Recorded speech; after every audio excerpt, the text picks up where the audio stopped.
Mercedes-Benz E-Class Coupe E350.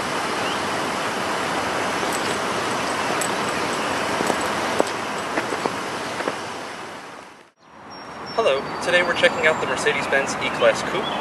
While I could bore you with details such as 268 horsepower or the 258 pound-feet of torque at a low 2400 RPM, the 7-speed automatic transmission with manual shifting and paddle shifters on the steering wheel, I think we'll take a look at all the technology and really neat aspects that this car has. These features are not posted on Mercedes-Benz website, and they're typically something you discover after you've purchased the car. If you're anything like me, you'll love looking at this stuff beforehand to see what you're going to get. So, let's check it out. This car has the P1 and P2 premium packages.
This vehicle is equipped with heated and ventilated front passenger seats. Now, while most Mercedes have had the feature for a long time where you can roll down the windows from the outside of the car by simply aiming the remote control at the infrared jack on the door handle, this car, while rolling the windows down, also starts the ventilated seat for the front driver. Getting in and out of this car is a cinch. This car has keyless go, so all I do is keep the key in my pocket and touch the door handle. The car automatically unlocks because I'm in proximity to the car, and I open the door. To lock the door, simply touch the outside of the handle, and the car locks. So let's say you have a passenger who needs to get into the back seat. In most coupes, this is a pain, but with this car, there's a little handle on the side of the front seat. You just pull it forward, and the seat electronically will roll forward, giving plenty of room to get in and out. When you're finished, of course, because Mercedes thought of everything, when you put the seat back, it rolls back to the previous position, of course, that it was set for. Once you're inside the car, starting it is simple. Put your foot on the brake and press the engine start and stop button, which is located where you would normally put the key. When you press it, it automatically starts, and a little retractable arm comes out and hands you the seat belt. How awesome is that?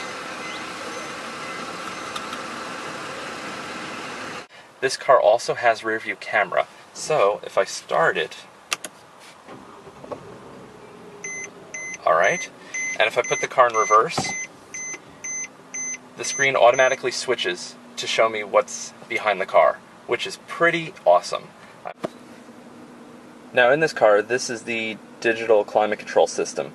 Unlike my C, which has just a dial where you set the temperature, this has control buttons where you can actually set the temperature kind of digitally on the display. So if we turn on auto, you'll see it says 71 degrees here. You can change that to be anything you want, 70, 68, you just push up to increase it, the temperature.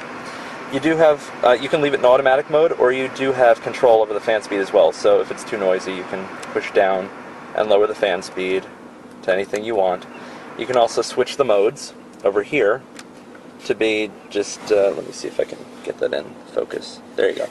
You can switch the modes to be to the front, or you can have the defroster, just defroster and feet, or you could have it front and feet, or just by feet. So you do have control over all that, even though it's fully automatic. Alright, we're going to check out the command system from Mercedes-Benz. This is very similar to what I have currently in my C-Class. It has a 7-inch widescreen, very high-resolution display, full color. And what I love about this, it has the new multimedia interface, which allows you to connect your iPod or other type of MP3 player in the glove box and gives you full control on this command screen. So for example, I can go into music and I can select by playlist, artist, album, track, genre, composer directly from my iPod, which as you can see here is named Mercedes-Pod. So I can go by artist and scroll through all of the artists to find what I'm looking for. It's a much quicker access than trying to deal with it on the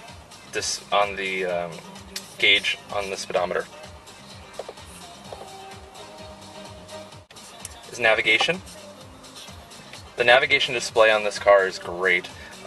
It's just like the C, except that it has, in addition to all those great features, it has traffic. So you can overlay traffic information and find out where there's traffic with little icons on the path. It's really fantastic. Under the audio options, we have right now media interface selected, which is we're listening to the iPod. It also has music register, which is music stored on the internal hard drive.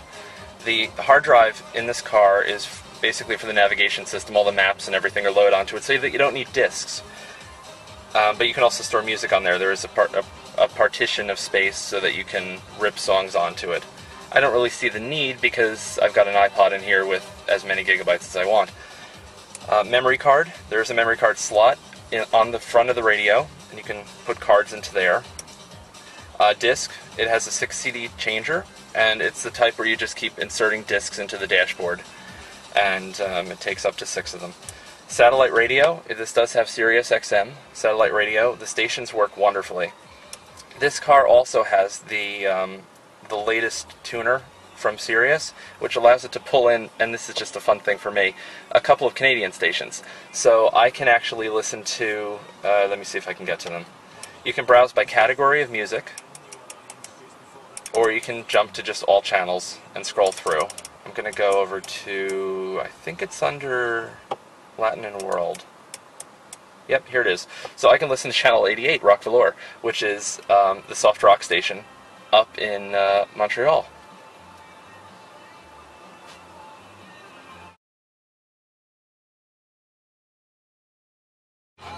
Seeing if I could show off the headlights. These are curve illuminating headlights, so if I turn the steering wheel, it just kind of changes direction. Now turn right. And they kind of turn into wherever you're going, so they illuminate the street as you turn, which is just pretty swift. Okay. Zooming into the controls. How nicely lit they are. GPS. The great interior at night. Yes. And it's got the ambient lights and the footwell. You can see it illuminates your feet, so you can see where the pedals you're pushing. And you also have the illumination in the door handles, so you can find them. And also the nice lighting strips around the seat controls.